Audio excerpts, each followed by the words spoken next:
বিবেকানন্দকে কোন ছবি এঁকেছেন এর প্রমাণ আমরা পাই না। সে ছোটোবেলাতে মহেন্দ্রনাথ তার ছোটোবেলাকার জীবনের কথা লিখেছেন, শ্রীমদ্ বিবেকানন্দ স্বামীজির জীবনের ঘটনাবলী। পরে যখন লন্ডনে দেখা হয়েছে 1896 সালে, তিনি লন্ডনে বিবেকানন্দ গ্রন্থ লিখেছেন, কিন্তু কোথাও স্বামীজি যে ছবি আঁকতেন তার আমরা কোনো ঘটনা পাই না। কিন্তু তিনি একজন শ্রেষ্ঠ আঁকিয়েছিলেন। এটা বললে অনেকেই হয়তো বলবেন যে আমি একটু বাড়াবাড়ি করছি। কী করে স্বামীজি শ্রেষ্ঠ আঁকে? রামকৃষ্ণ মিশনের যে শিলমোহর সেটি স্বামীজি নিজে এঁকেছিলেন। অসাধারণ শিলমোহরটি, একেবারে ভারতীয় দর্শনের এইভাবে ছবির মধ্যে দিয়ে প্রকাশ এ স্বামীজি করতে পেরেছেন। ছবিতে দেখবেন একটি সাপ আছে, একটি পদ্মফুল আছে, একটি হংস আছে, তরঙ্গায়িত জল আছে, উদীয়মান সূর্য আছে এবং পদ্মফুল আছে। স্বামীজি এই ছবির মানেটি কী সেটি তার বন্ধু জোসেফিন ম্যাকলাউডকে একটি চিঠিতে জানিয়েছিলেন। স্বামীজি বলছেন, চিত্রস্থ তরঙ্গায়িত জলরাশি কর্মের, পদ্মগুলো ভক্তির, উদীয়মান সূর্যটি জ্ঞানের প্রকাশক, চিত্রস্থ হংসটি পরব্রহ্ম পরমাত্মা পরমেশ্বর এবং সাপটি পবিত্র কুণ্ডলিনী শক্তির পরিচয়। অর্থাৎ জ্ঞান, ভক্তি ও কর্মের সঙ্গে যোগের সন্দর্শন হলে ঈশ্বরের সন্দর্শন পাওয়া যায়। ছবির এই বক্তব্য এত প্রেসাইজ, এত টু দ্য পয়েন্ট স্বামীজি সে ছবিটি এঁকেছিলেন, কল্পনা করা যায় না। এবং শুধু ছবিটা আঁকেননি, এই ছবিটিকে তিনি ল্যালিকের কাছে নিয়ে গিয়েছিলেন।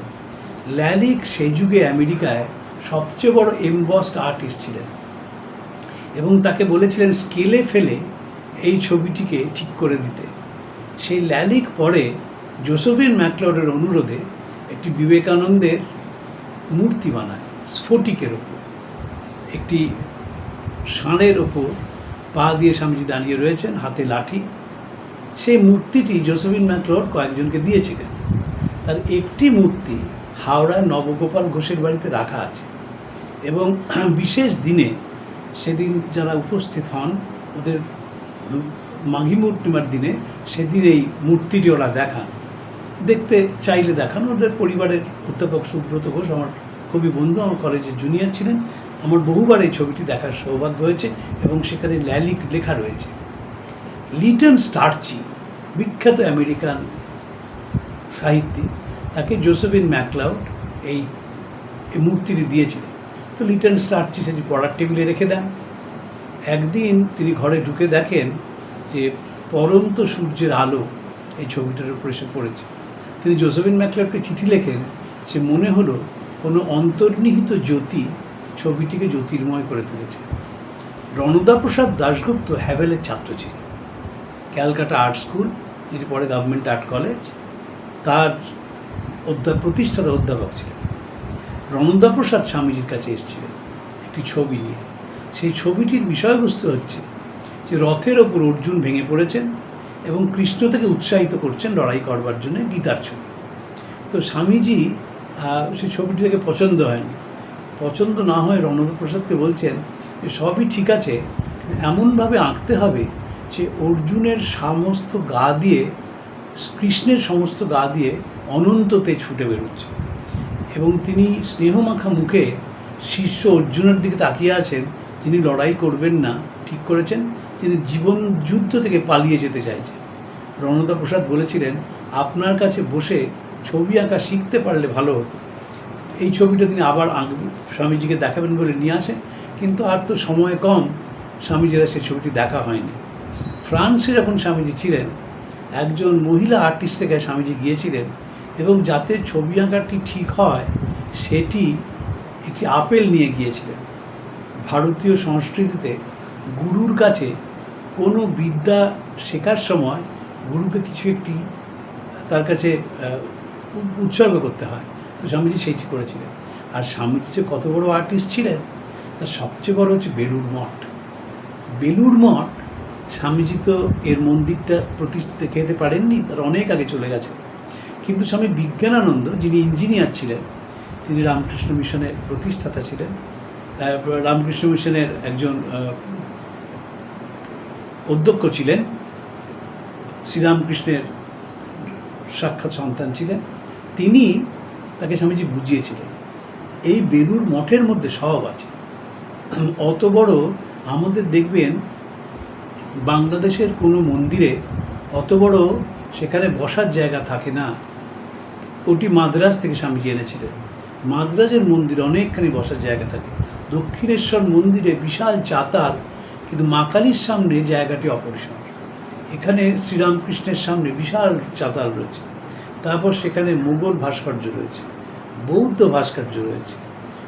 সারা ভারতবর্ষের যে বিভিন্ন ধর্ম তার সমন্বয় স্বামীজি করেছিলেন। শ্রীরামকৃষ্ণ শিখিয়েছিলেন স্বামীজিকে জীবনটা হচ্ছে আসলে সমন্বয়। যিনি সমন্বয় করতে পারেন তার মতো আর্টিস্ট আর কে আছে? আর্টিস্ট মানে তো বাইরে করা ছবি আঁকা নয়, মনে যেন সেই ছবিটা আঁকা হয় এবং এমনভাবে আঁকতে হবে সেখানে যেন সমন্বয়ের সুর বাজে। অর্কেস্ট্রা বলা হয়, এতগুলো যন্ত্র বাজে, সেই যন্ত্রগুলো আলাদা আলাদা বাজছে, কিন্তু এমনভাবে সেই যন্ত্রগুলো উপস্থাপিত করা হয় যেন মানুষ শুনে আনন্দ পায়। জীবনটাও ঠিক তাই। একজন আর্টিস্টের জীবন মানুষকে আকর্ষণ করে, তার ব্যক্তিত্ব তাকে টানে, তার কথাবার্তায় সে মোহিত হয়, তার ব্যবহারে সে মুগ্ধ হয়, তার মনের স্পর্শে সে আনন্দিত হয়। বিবেকানন্দ সবসময় সেই ছবিটি এঁকেছেন, সবসময় কথার মধ্যে দিয়ে ছবি এঁকেছেন, চিঠির মধ্যে দিয়ে ছবি এঁকেছেন, বলার মধ্যে দিয়ে ছবি এঁকেছেন। আর রামকৃষ্ণ মিশনের যখনই সিলমোহরটা দেখবেন মনে রাখবেন ওর পেছনে একটি 35 বছরের, তখন তো 35 বছর বয়স, তিনি অত সুন্দর ছবিটা এঁকেছিলেন। সারা ভারতবর্ষের যে আমাদের দর্শন রয়েছে সেই দর্শনটিকে অত সুন্দরভাবে ফুটিয়ে তোলা আর কারোর পক্ষে সম্ভব হয়নি। বিদেশে স্বামীজির সঙ্গে রদার পরিচয় হয়েছিল ফ্রান্সে, যখন তিনি প্যারিস কনভেনশনে গিয়েছিলেন বা প্যারিস কংগ্রেসে গিয়েছিলেন, প্যারিস কনফারেন্সে গিয়েছিলেন, সেখানে রদার সঙ্গে স্বামীজির পরিচয় হয়েছিল এবং তিনি রদার মিউজিয়ামেও গিয়েছিলেন। এইখানে একটা কথা বলে রাখি, পরে বিশদে আলোচনা করব। স্বামীজি কিন্তু মাতৃভাষার মতো ফ্রেঞ্চ বলতে পারতেন, খুব প্রিয় ছিল তার ফ্রেঞ্চ ভাষা। তিনি কথা বলতে পারতেন, ফরাসি ভাষায় গান গাইতে পারতেন এবং ফরাসির বহু শিল্পীদের কি নাম সব তার জানা ছিল। সেই রদার সঙ্গে তার মিউজিয়ামে তিনি যান। আমার মনে হয় না 1900 সালে আর কোনো ভারতীয় ফ্রান্সে প্যারিসে রদার মিউজিয়ামে গেছেন, কিন্তু বিবেকানন্দ গিয়েছিলেন, তার সঙ্গে আলোচনা করেছিলেন, কথা হয়েছিল, তিনি দেখেছিলেন সেই মিউজিয়াম। আর ভারতবর্ষের বাইরে যখন পৌঁছন আমেরিকা বা ইউরোপে, যেখানেই স্বামীজি গেছেন সেখানেই মিউজিয়াম তাকে টেনেছে। তিনি মিউজিয়াম দেখতে গেছেন এবং দেখেছেন কিভাবে বিদেশিরা প্রাচীন জিনিসগুলোকে সংরক্ষণ করে। এই অবধি আজকে রইল। আপনাদের কাছে অনুরোধ, 21শে বিবেকানন্দ দেখুন, 21শে বিবেকানন্দ লাইক করুন, শেয়ার করুন এবং নতুনভাবে বিবেকানন্দকে চিনুন, জানুন, দেখবেন তাদের মনে আনন্দ পাবে।